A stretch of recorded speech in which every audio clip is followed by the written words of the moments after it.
Okay, so I know I'm a few days late to the party. Actually, I'm what, 3 or 4 days late to the party on this one by the time I'm recording this. But I've had actually some internet issues and whatnot, so I couldn't really record. But I'm here now. I'm trying to attempt to record this. Hopefully all goes well. But yeah, I'm finally checking out Knock Loose and Poppy at Jimmy Kimmel Live. I see a lot of everyone else, a lot of other reactors and everything checking it out and really, really praising it, which, yeah, there's a lot to talk about. But before we get into talking all about that, let's just check out this performance and see how badass this really was on live television. So, yeah, let's just get it. Their album is called You Won't Go Before You're Supposed To. Here with the Grammy-nominated song Suffocate with help from Poppy, Knock Loose.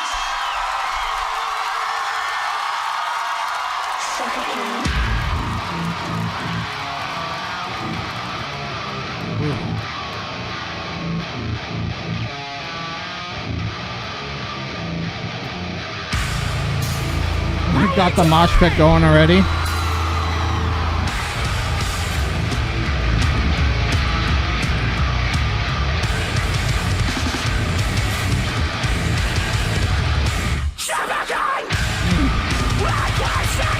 They went all out with pyro too.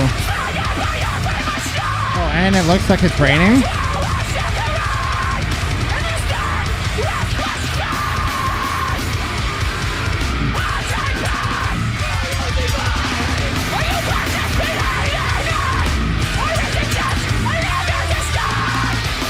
Guys are going hard in the mosh pit.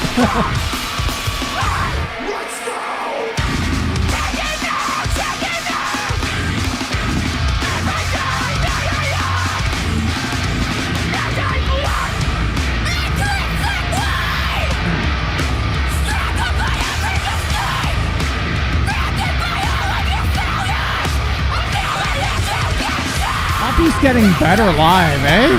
Holy. Oh, Banshee screams are getting better.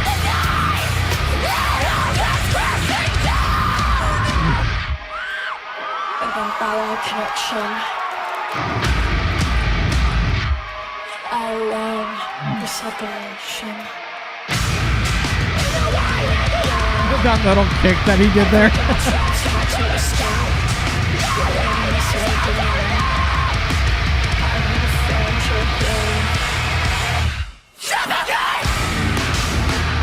That rhythm, yeah, the rhythm breakdown, kind of soca like breakdown, reggaeton, whatever you want to call it.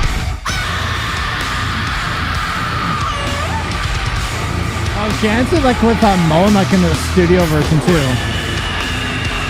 Okay, Brian. Got a little bit of Reese going on. They censored it.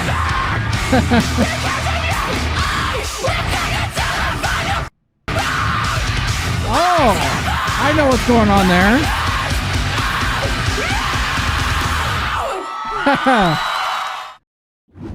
I don't know if you all caught that, but I don't think Poppy really gave a fuck in that you weren't supposed to swear. Because of the fact that you saw Brian like pull away the mic, but Poppy just did it. She sent it and they had to bleep it, which is fucking hilarious. Yeah, that performance was actually kick-ass. I really enjoyed like how they didn't dumb it down at all for live TV. And in fact, they went even fucking harder than the studio version with Brian doing that fucking which I was not expecting him to do at all. Like, I normally on like live television performances, a lot of bands tend to dumb things down for, live television and stuff like that, just because of the mass audience in stuff, But I mean, when you have a band like Knock Loose performing on live television like this, you kind of can't, there's not much there to dumb down, right?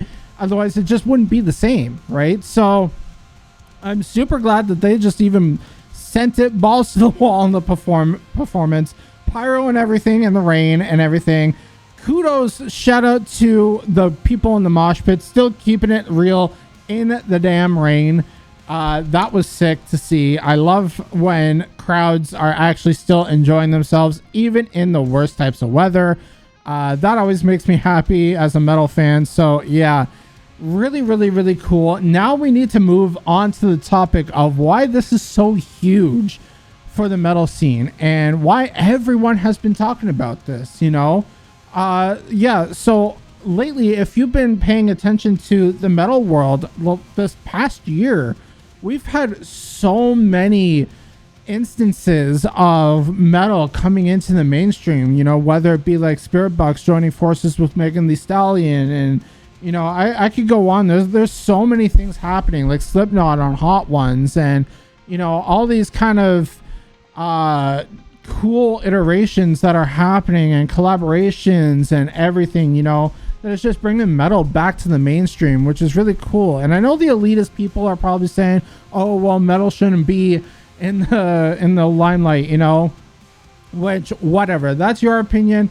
I feel like the more people getting into metal, the better right now, because we need to eliminate a lot of this trash music that's coming out lately in these really bad genres. I'm not going to name what genre or whatever, but you know, we all have these genres that we all hate and loathe, and you know, they've really become popular over the last, you know, couple years, and I just don't get why.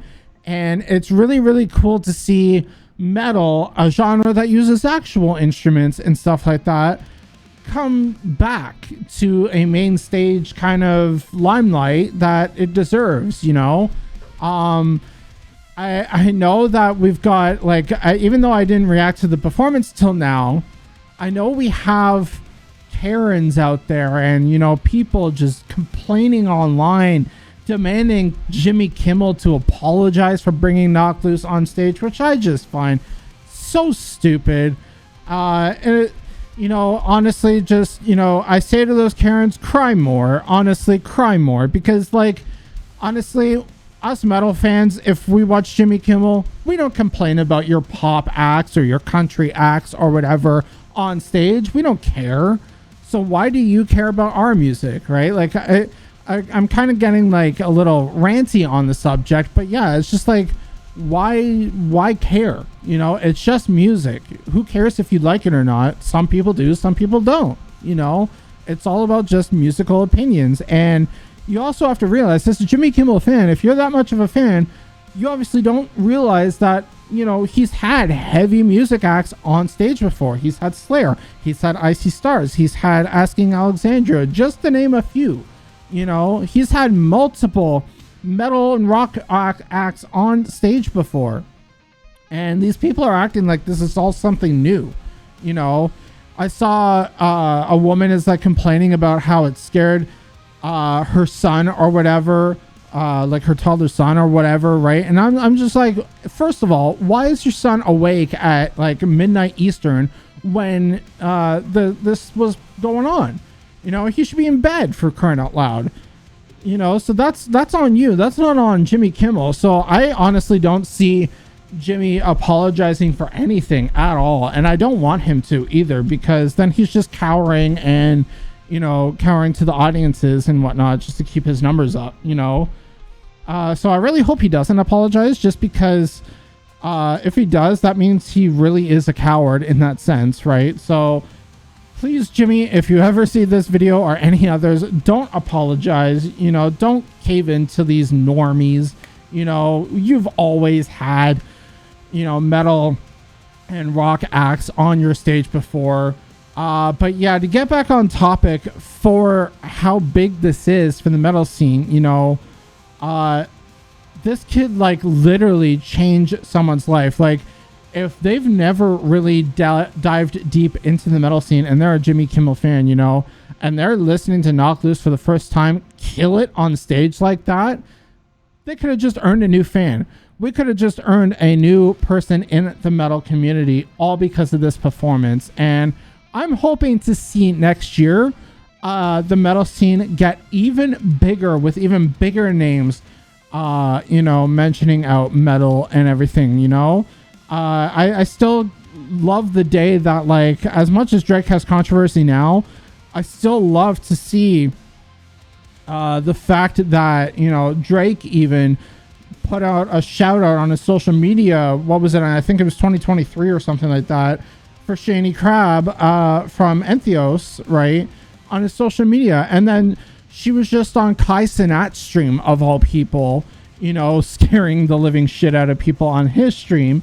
So yeah, it's just a really cool winning moment for the metal scene. And, you know, I hope that, because I know these guys, this song in particular for Suffocate was nominated for a Grammy this upcoming Grammy season. And I kind of hope that they get it, that or Spiritbox, because like, these are two bands that really deserve it. And a part of me feels like they're not going to. I don't want to be like that Debbie Downer kind of feeling into it, because Metallica is in the damn mix. And with all these people, these boomer old heads that are running the shows, you know, it kind of makes me feel like Metallica is just going to win over and over and over again, as long as they're consideration, right? And it doesn't give the rest of the bands a chance, you know. It's just unfair. Like, I honestly feel like if you're going to put Metallica in the mix, why even mention other bands at all at this point, you know? I get it's just an honor to be nominated, but that is not the end goal. The end goal is to actually win the award, not just to be nominated, to actually win.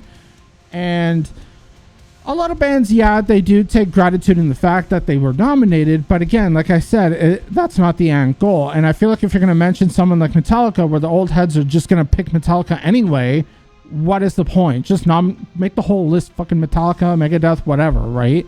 So yeah, I don't want to go on a rant about that. But yeah, this was absolutely huge for the metal scene. And I can't wait to see a lot more moments like this. I hope that maybe even we get a lot more metalcore moments and stuff like that, like we once had. Like I said, we had Asking Alexandria and Icy Stars on way back when, in like, I think 2009, 2010, something like that. We had those two bands on Jimmy Kimmel back then. So hopefully maybe even on other late night shows and stuff like that with musical performances, more metal acts can be, you know, be shown more limelight, you know. Hell, even if we got like actual metalcore Grammy performances and stuff like that, that would be really sick to see for the metal scene, you know. So yeah, I'm gonna end the discussion here. I want to know all of your thoughts. Let me know down below everything, what you want to see in the future for metal, in terms of the limelight and popularity and stuff like that. Are you with it? Are you against it? Formulate your opinions down below. I want to create this discussion in the comment section. But yeah, I'm going to wrap up this video here. Don't forget to hit that subscribe button, hit that notification bell, and hit that like button if you did enjoy this video. But yeah, without anything else being said, I've been Shineboxx. Keep shining, everyone. And I will see you all in the next video. Peace.